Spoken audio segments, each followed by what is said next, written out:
اب سب کے علم میں ہے کہ اس ہاؤس کے اندر 3-4 مہینے ہم نے سیکیورٹی کے اوپر بات کی، جو دہشت گردی ہے، جو اس کے عوامل ہے، ان سب پہ بات چیت ہوئی، گورنمنٹ نے بات کی، اپوزیشن نے بات کی، عرب نے اپنی رائے دی۔ آخر یہ ہاؤس اس نتیجے پہ پہنچا کہ ایک سیکیورٹی کمیٹی قائم کی جائے جو اس عرض خداداد پاکستان اور خیبر پختونخوا کے اندر جتنے ادارے ہیں ان کے ساتھ انٹریکشن کرے اور کسی نتیجے پہ پہنچے کہ اس کا حال آخر کیا ہوگا۔ تو پھر 40 رکنی ایک کمیٹی قائم ہوئی۔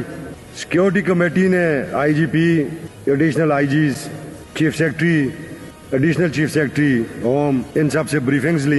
اس دوران وہ اس نتیجے پہ پہنچے کہ کمن جرگہ کیا جائے اور کنسنسس کی جائے لوگوں کے نمائندوں کا جو پارٹیاں خیبر پختونخوا کے عوام کو ریپریزنٹ کرتی ہیں ان کی رائے لی جائے۔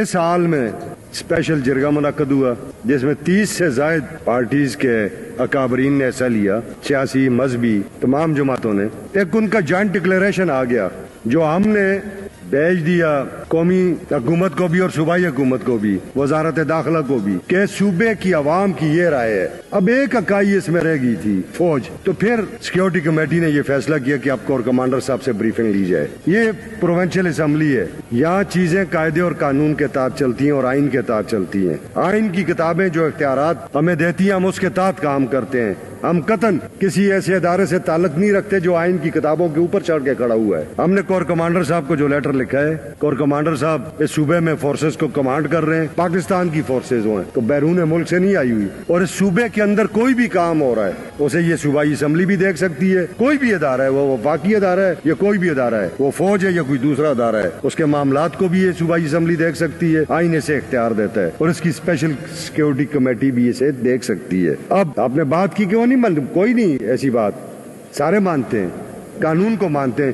جب انہوں نے نہیں مانتا انہوں نے مارشل لا لگا دیتے ہیں، جو کہ اس ملک کو بہت دفعہ دیکھ چکے ہیں۔ تو انہیں لگ جائے گا تو کوئی نئی بات نہیں ہوگی، مگر جب تک کوئی ایسی بات نہیں ہے تب تک ہمارا آئین ان پلیس ہے اور آئین کے تحت ہی یہ چیزیں چلیں گی۔ اب کیا ہے جی، صوبائی اسمبلی کے رول آف بزنس 2025 آئین پاکستان کے آرٹیکل 67 اور 127 کو ملا کے پڑھیں، قاعدہ 223 اس کے ذیلی قاعدہ 3 کو پڑھیں۔ یہ کمیٹی ہر اس معاملے پہ غور کر سکتی ہے، اور قاعدہ 209 کے تحت ہم کسی کو بھی ان کیمرہ بریفنگ کے لیے کہہ سکتے ہیں، وہ کور کمانڈر صاحب ہیں یا کوئی اور ہے۔ یہ کوئی ایسی بات نہیں ہے، کور کمانڈر بھی پاکستانی ہے، پاکستانی فورسز کو وہ لیڈ کر رہے ہیں، اور ہم بھی پاکستانی ہیں، ہم اس صوبے کے لوگوں کی منتخب کردہ لوگ ہیں۔ آج ایسٹ انڈیا کمپنی کا وہ ٹائم نہیں ہے جب ایسٹ انڈیا کمپنی نے ریپریزنٹیشن کے نام پہ چند لوگ بٹھائے ہوئے تھے اور کمانڈ اور کنٹرول اس کا گورنرز کے پاس تھا جو فوج کے ذریعے کمانڈ اور کنٹرول کر رہے تھے۔ آج ایک آئین پاکستان ہے، آپ اس آئین پاکستان کے تحت ان چیزوں کو چلا رہے ہیں۔ تو آئین کا آرٹیکل 1-7 یہ ساری چیزیں جو ہے نا یہ پارلیمانی بالادستی کی بات کرتے ہیں، اور فوج ہماری فوج ہے، چیئرمین بھی کہہ چکے، ہم بھی کہتے ہیں۔ تو اس کو غلط رنگ دینے کی یا اس سے غلط تاثر لینے کی ضرورت نہیں ہے۔ کور کمانڈر صاحب اگر مناسب سمجھیں گے تو وہ اپنے ادارے سے اس پہ رائے لے لیں گے۔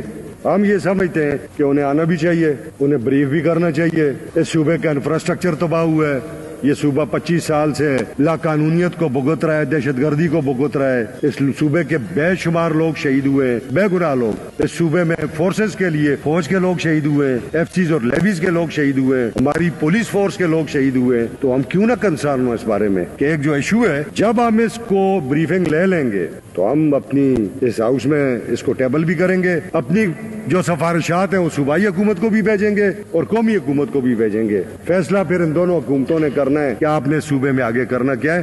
تو یہ کوئی ایسی ایشو کی بات نہیں ہے، چونکہ لوگوں کی اپنی رائے ہوتی ہے، میڈیا کو بھی بعض اوقات اینکر پرسنز کو بھی چیزیں چاہیے ہوتی ہیں، کبھی اچھا کمنٹ کر لیتے ہیں، کبھی چیز کے لیے کمنٹ کر لیں، تو کوئی ایسی بات نہیں ہے۔ ہم نے جو کام بھی کیا قانون کے تابع کیا اور قانون کے مطابق کیا ہے۔